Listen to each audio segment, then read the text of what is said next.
Good morning, good afternoon. Welcome back once again to Trade Ideas. And today we'll be talking about pound NZD.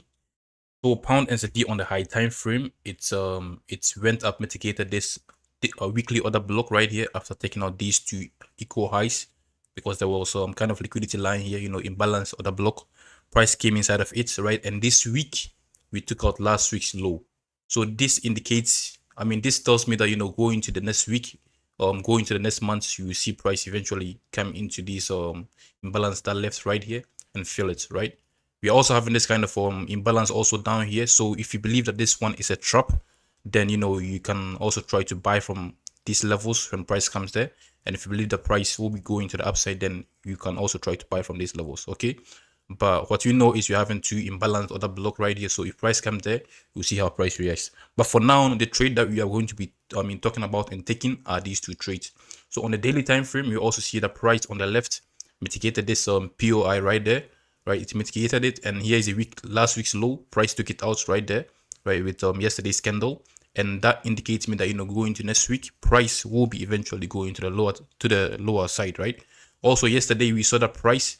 The day before yesterday, which was Wednesday, price took out the Tuesday's high, indicating that it was going to go to the upside, but then it failed and gave us this kind of rejection candle to the downside with no bottom wick, right? So with this candle, it's telling me that sellers really wants to step in and push the price to the downside.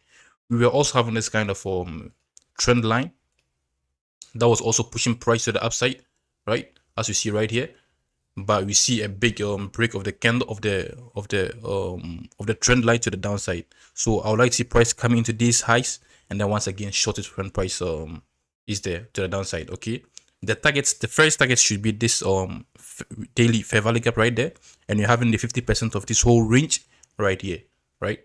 The second target should be this unmitigated order fair value gap, and the third target should be this extreme one, right? So three targets: first one, second one, and third one. Okay. If you go on the 4 hour, the place where we could be trying to sell from is on the daily, order block right here. But as we see on the 4 hour, there really isn't any 4 hour order block. If we also go on the 1 hour, we can there is also no 1 hour order block. Nothing, right? On the 15 minutes, also nothing. I've already looked through it. There's also nothing right here, right? So what we could, how we could, enter this market is really, based off lower time frame market structure shift. If price was to come there, right, then we look for something like this to play out, and then we sell it to the downside. First target here, second target, third target. Okay. The other way is also just straightforward sell from the daily order block. When price comes here on the midpoint of it, then we could also try to sell from here, right? Stop loss just above here, and then we target these lows. But as you see, the risk to reward is low compared with waiting for a lower time frame market structure shift. So you decide for yourself. The third option is we trade using Fibonacci. It's either we trade using the 70% level when price comes there, then we sell it, or we trade using the 61.8 level, or when price comes there, then we try to sell it, stops above this high. But as you see, your risk to reward ratio is low by using this kind of entry method, right? So the best one in my case will be using lower time frame market structure shift. So if price comes here, you just wait for a big displacement to the downside, and then you wait to enter into the market to target these three targets. Okay, so there's the bias, there's the idea. If you believe the price will be going to the upside from this level, then you could also try and buy it to the upside, right? You can try to buy it from here right now as we speak.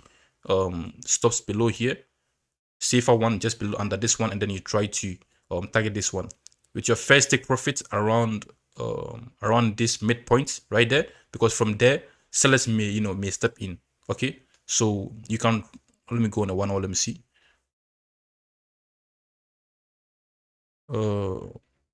Yeah, you can try to buy from here. Let me use Fibonacci.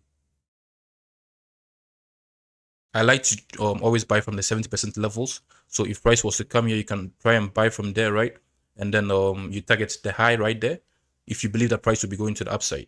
Okay, and then you target the high right there with your first take profit around the midpoint around this level, because when price comes there, sellers will try and step in the market and try to short it. Okay, so if you believe the price will be going to the upside, then you are trading within this range from this low to the side, then you can try to buy it to the upside. But if you believe the price will be coming to the downside to come and mitigate this, this unmitigated other blocks and POIs, then you could try to sell from here. For me, I'm more bearish than bullish. So if price comes here, I'll be selling it than I'll be selling it. I like the sells more than the buys. Okay, with how the daily candle is looking like, and with how the weekly candle is also looking like. Okay, so that will be the update for now. If you have any question, ask me in my Discord. I'll put the link under the description. You can contact me there, or you can contact me through my socials. If you have any question, just let me know, and we help each other. Okay, but for now, that'll be all. Thanks again for watching, and see you again next week. Bye.